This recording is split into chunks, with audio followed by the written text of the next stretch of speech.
Allez, bonjour à tous, j'espère que vous allez bien. Aujourd'hui, on va faire une analyse d'Ether, principalement. On verra également BTC avec le TF Spot qui a été accepté. On parlera du marché en général. Moi, j'aime bien ce que fait Ethereum. Il va y avoir des opportunités à saisir sur du court moyen terme. Long terme, ça devient un peu trop tard, mais on en parlera également si vous n'avez pas pu vous positionner, quels sont les prochains niveaux qu'il faudra surveiller. Alors, sur BTC, on a du coup le TF qui a été accepté, pas énormément de volatilité hier, bon, un peu quand même sur du court terme, mais rien à voir avec le mouvement qu'on a eu ici. Dans cette journée aussi, on a eu un bon pump avec un gros retracement. Or, ce pump-là, il est principalement dû au volume de transactions.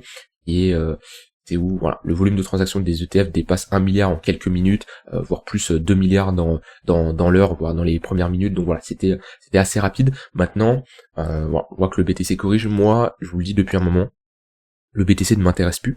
En tout cas, pour du long terme, je suis rentré sur le BTC bien plus bas et pour le moment je laisse courir mes positions. Sur du court terme, c'est compliqué parce que pour moi c'est pas là où il se passe l'action.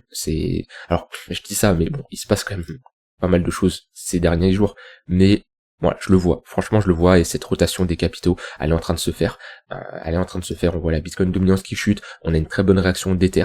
Moi sur la Bitcoin dominance, je commençais à en parler de ça quand on était principalement ici. J'en avais parlé un peu ici, je me suis peut-être pris un peu tard, c'est vrai, mais techniquement on était quand même sur un haut de range, il y avait des conditions ici de s'intéresser aux altcoins, ça a poussé, ici je suis rentré sur des altcoins, ça a poussé, et ici je rentre encore sur des altcoins. Donc voilà, pour moi, on est toujours dans une zone ici, et techniquement la zone ultime, ça serait les 60%. J'ai du mal à croire qu'on va y aller, mais si on y va, je rentrerai encore sur les altcoins, parce que rentrer sur BTC, c'était ici. Rentrer sur BTC, c'était là, c'était intéressant, enfin, ici surtout, avec cette pattern de retournement. Maintenant, pour moi, c'est trop tard, et c'est les altcoins qui sont beaucoup plus intéressantes. Sur BTC, on est sur résistance, on a cette ETF spot qui a été accepté, qui est selon moi pricé, et on n'a pas eu un gros pump, hein, on n'a pas eu une grosse accélération, c'est pas passé grand chose, hein. Et voilà, on a été chercher nos 48 000 $. Moi, j'avais cette box là entre les 48 000 et les 52 000 $. Techniquement, c'est un niveau où je vois toujours, et pour le moment on a ce scénario qui se passe, c'est tout simplement un rejet dans cette zone de prix là, pour ensuite avoir une correction sur le BTC. Alors on peut aller encore plus haut et retracer plus tard, mais c'est ce que je vois. Maintenant, là où se passe l'action, c'est sur Ether. Et sur Ether, j'aime vraiment bien ce qui se passe, puisque on le voit, on a Ether qui a break un gros niveau, on a un flux qui est très haussier, un W sur le MACD, ici les boules ont le momentum, ils sont en plein contrôle, on a un bon break, d'accord. Techniquement, on a un niveau très simple, on ne doit pas, je vais tracer une zone, c'est plus une zone, on ne doit pas réintégrer ce niveau-là. Ici, on a un niveau qui est clair.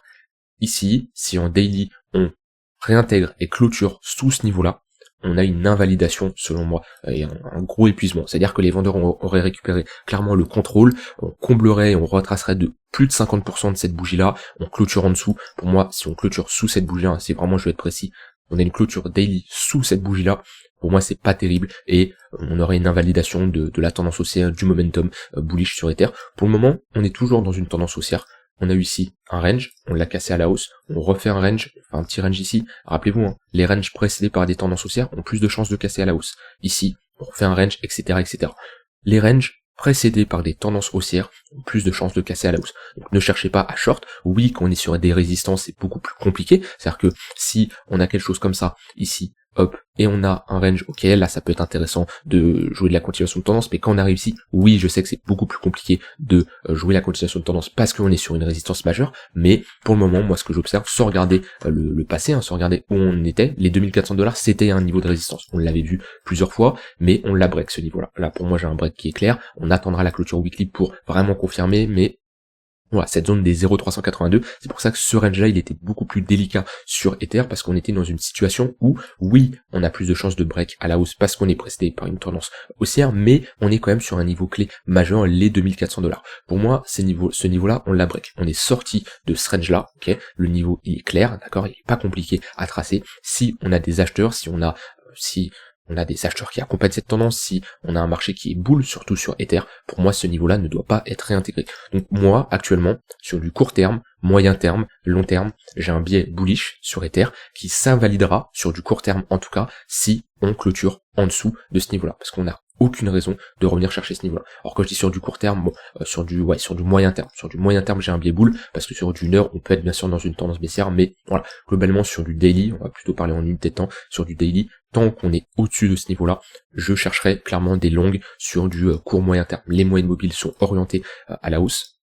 On a le tunnel daily qui accroche le 3 jours, on a le 4 heures qui est au-dessus du daily, sur du court terme, voilà, toutes les moyennes mobiles sont orientées à la hausse, et là c'est l'exemple parfait pour la continuation de tendance. Sur du court terme, là déjà j'ai un niveau que je surveille, si on y va dans les prochaines heures, on a les 2520$, on a une bonne confluence avec un point pivot daily, plus le tunnel 15 minutes, donc si on y va, ça serait une zone que je surveillerai pour prendre des longues. Alors, bien sûr c'est ma zone d'intervention, quand on arrive dessus, je regarde comment le marché réagit, et je veux une réaction acheteuse. Si je l'ai, je rentrerai en position pour avoir un prolongement de ma tendance. Si on break ce niveau-là, j'ai un niveau que je vais surveiller, ça sera tout simplement le haut de range, parce que si on retourne chercher cette box verte là, c'est une zone de support. On ne doit pas la réintégrer, mais techniquement, jusqu'à preuve du contraire, donc ça veut dire jusqu'à tant qu'on ne la casse pas, ok, c'est un niveau de support, et techniquement, c'est une zone que je surveillerai pour chercher des longues, et voilà, si j'ai le 4 heures ou le 1 heure qui s'aligne, le 1 heure est déjà aligné, mais si j'ai un 4 heures qui vient s'aligner plus tard, et ben ça sera clairement une zone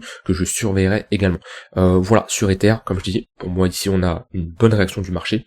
Alors il y en a qui vont dire oui, pourquoi c'est pas le BTC qui pump alors qu'on a un ETF qui est arrivé, c'est censé être lui qui lead le marché. Ben, en fait ce qu'il faut comprendre, c'est comme ça que je le vois, c'est BTC, tout ça c'était pricé via l'ETF. En fait, l'ETF, tout le monde est au courant de ce qui allait se passer. Oui, l'ETF c'est bullish sur du très long terme, même sur du long terme, ok, là-dessus c'est bullish, mais c'est comme le halving. Quand vous avez le halving qui va arriver en avril, c'est pas ok le bloc il est miné, il y a le halving, ça y est pump d'un coup, non, pas du tout. C'est bullish sur le long terme. Et ça, tout le monde est au courant, du coup c'est quelque chose qui est déjà pricé. C'est pas comme une news qui arrive comme ça de nulle part, personne n'est au courant, à tombe et bam. Donc ça peut être par exemple qu'on a eu le crash de FTX, qu'on a eu le crash de Luna, etc. Voilà, ça c'est une news qui tombe de nulle part, personne n'est au courant, bam, il y a une conséquence à la baisse. Ça peut être une conséquence à la hausse si demain, voilà, je sais pas moi, Apple décide d'utiliser le Bitcoin pour ses moyens de paiement en ligne, ou voilà, on sait jamais, tu vois. Mais ce genre de truc, bam, ok, ça on peut pas le prévoir à l'avance. Ça, c'était prévu à l'avance. Et du coup, qu'est-ce que ça fait? Ça fait que, maintenant, c'est quoi la prochaine étape? C'est Ether. Ether, c'est la prochaine étape pour l'ETF. On peut avoir un ETF spot sur Ether. On a une deadline, j'ai plus la date exacte, mais c'est au mois de mars, je crois. Je crois que c'est au mois de mars. Si je dis pas de bêtises, faudrait que je vérifie. Et du coup, maintenant, les yeux sont portés sur Ether, parce que peut-être que l'ETF est pricé partiellement, mais pas totalement. Et on le voit parce que il a tout simplement sous-performé le BTC. Hein, Ether, BTC a surperformé Ether, on le voit, et là on a une bonne réaction. Toujours dans une zone de localisation très intéressante, ok. Ça c'est un niveau de support important, et pour le moment on ne l'a pas break, ok. Il nous faudrait une clôture weekly en dessous de ce niveau-là pour vraiment considérer l'entièreté de ce range break. Et alors sur du court terme, globalement, comment je vois ce genre de chart? Soit vous vous positionnez en mode ok, on est sur un gros niveau de support, j'ai de fortes convictions sur Ether, je décide de switch une partie de mes BTC en Ether, soit vous dites ok, ici j'ai un niveau qui est clé, voilà. Ici j'ai un niveau pour le moment qui fait office de résistance. Ok, on le voit, c'est globalement ça, on peut voir ça comme une déviation, là on peut revoir pareil la même chose ici. Voilà, j'ai un range avec des déviations à la hausse, ici on peut revoir une autre déviation à la baisse, on peut se dire, si on réintègre ce niveau-là, et on le pull back, ici j'ai une entrée. Donc ça fait que, j'ai pas le point le plus bas, ok, je me place après un 20%, mais j'ai plus de chances d'être dans le sens de ma tendance, d'être sur un bottom potentiel, une réintégration, et dans ce cas-là, je vise le prochain niveau. Et ici, ce qui nous donne quand même une bonne performance de 35%. Si on retourne chercher ce niveau-là, ça voudra dire que le prix d'un Ether vaudra à peu près 8 BTC, vaudra 8% d'un BTC. Voilà, donc c'est si on retourne chercher ce niveau-là, un Ether vaudra 8% d'un BTC. Actuellement, un Ether vaut 5,6% d'un BTC. Donc voilà, moi je suis beaucoup plus sur Ether, et également, si on se projette sur le futur, et qu'on se dit, ok, après Ether, quels sont les ETF qui pourraient être acceptés? Alors on va pas accepter un ETF sur une faible capitalisation. Donc après Ether, quel ETF pourrait être accepté? Eh ben XRP, ça me surprendrait pas. Même si c'est une petite crypto, XRP c'est un projet qui me surprendrait pas. Chainlink, c'est également quelque chose, un ETF sur Chainlink me surprendrait pas. Mais voilà, XRP, Solana, pourquoi pas, mais je pense XRP c'est celui qui a le plus de chance au vu de son market cap.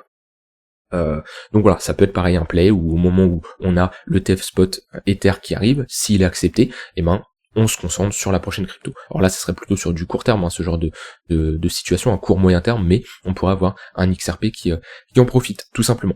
Voilà, sur Ether, j'avais tracé les niveaux, hein, au cas où on a un pullback. Donc ça, c'est plutôt sur une vision long terme. On a break les 0,382. Pour moi, le prochain niveau, il est clair, c'est au niveau des 3200, 3300 $. Ici, on a un niveau qui est assez important. Pour moi, ici, voilà, on réintègre. Globalement, on peut voir ça comme un range ici. On l'a réintégré. Okay. Donc, le bas du range, il était globalement au niveau des 0,382. Maintenant, on peut rechercher le haut de range de ce niveau-là. En confluence avec les 0,118, on a une target réaliste. Et pour moi, ça m'étonnerait pas dans les prochaines semaines, à moins que le BTC nous tape un délire. Bon, on peut pas être à l'abri, mais même si BTC dump énormément, je vois mal Ether dump plus que lui, parce que voilà, on a une bonne réaction ici. Peut-être que je me trompe, hein, de toute façon c'est que des probabilités, on peut jamais être sûr de rien, mais prochaine target, les 3300 $. Maintenant, si on a une baisse, chose qu'on peut jamais prévoir à être sûr à 100%, mais vaut mieux être préparé, globalement, le niveau intéressant à surveiller sur du court terme, c'est les 1900, 2000 $. Ça, c'est si on y va sur du court terme, et vraiment sur du très long terme, on a les 1700 et les 1300 $. Moi ici, c'est hors de question d'acheter de l'Ether, c'est beaucoup trop tard. Ceux qui me suivent depuis un moment, je l'ai toujours dit, j'en ai parlé énormément à l'époque. Les 1250 $, 1300 $, c'est un niveau clé. Et je vous l'ai souvent répété, je vous l'ai dit, Ether, les 1300 $, c'est magnifique de pouvoir, on a d'un point de vue prix, un très bon prix d'entrée, et surtout d'un point de vue structure, on était sur un très bon niveau. Et il a très bien réagi à chaque fois. Et je vous l'ai souvent dit, ceux qui étaient là aussi, je l'ai souvent répété, si Ether en monthly break les 2000 $ et valide cette pattern de retournement, on a un bottom définitif et on retournera jamais chercher des creux au niveau des 900 $, des 1100 $. Voilà, on n'ira plus jamais chasser ces creux là parce que c'est un bottom qui est définitif. Ça, j'ai toujours eu cette vision là, je l'ai toujours regardé. Pour le moment, ça paye. Voilà, j'ai pas fait la girouette à changer d'avis. Oui, Ether 200 $, 300 $. Non, j'ai toujours été convaincu que même sur BTC, quand il a posé son bottom, ici j'étais convaincu, il y a de grandes chances qu'on était sur un bottom court moyen terme et long terme, qu'on a eu notre clôture au-dessus de ce niveau-là. Donc voilà, pour moi les niveaux intéressants à surveiller, 0,118 ici, et sur du court terme 2000 $, 1700 $ et 1350 $. Et sur du donc ça sur du long terme ces niveaux-là, et sur du court terme, on les a vus. Hop, je retourne sur cette charte là. Hop. Comme je l'ai dit, on ne doit pas réintégrer ce niveau-là. C'est un niveau important, c'est notre haut de range. Techniquement, ici on a le break de notre range qui est vraiment validé, hein. On n'est pas sur un break timide comme je vous avais parlé avec BTC où ça c'est un break timide, ok, parce qu'on n'a pas des acheteurs qui ont le contrôle en entier, on voit qu'on ravale pas mal, ça c'est un bon break, ok. Bon, par contre ça ce qui nous fait c'est pas bon, hein. Prise de liquidité comme ça et réintégration, c'est le genre de bougie que je n'aime absolument pas, mais voilà, on voit que sur Ether il y a une bonne décorrélation. Donc ceux qui trade sur du court terme, vous pouvez vous dire que votre zone d'invalidation c'est globalement, si on clôture sous ce niveau-là, sous cette mèche, sous cette bougie-là, pour faire simple, on n'a aucune raison d'y retourner. Si on clôture, c'est probablement pour aller chercher le bad range et avoir une tendance baissière.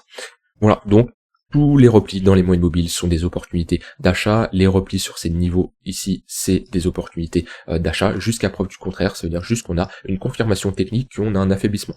Ça peut être parce que on va chercher par exemple les 3000 $ et ici on rentre dans un range et techniquement un range précédé par une tendance haussière, plus de chances de caisse à la hausse. Mais ici on fait une sorte de pattern de distribution et on rentre dans une tendance baissière. Oui, là on aura une confirmation, pas besoin de attendre qu'on casse ce niveau-là parce qu'on l'aura ici, notre zone d'invalidation. Mais pour le moment, ce que je vois c'est on est dans une tendance haussière. Ce que je veux dire, ouais, ce que j'aime bien aussi, c'est la Bitcoin dominance où on a un niveau clé ici.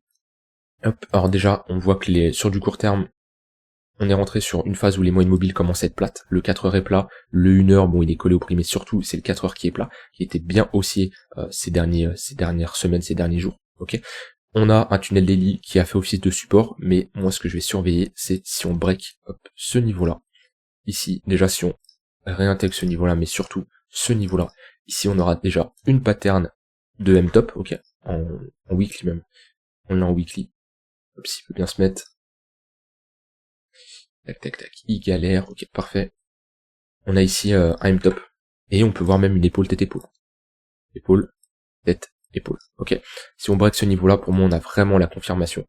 Comme quoi, on peut démarrer une altcoin season et revenir à minima chercher ce niveau-là. Voilà. Si on réintègre ce niveau-là, le prochain niveau il est ici.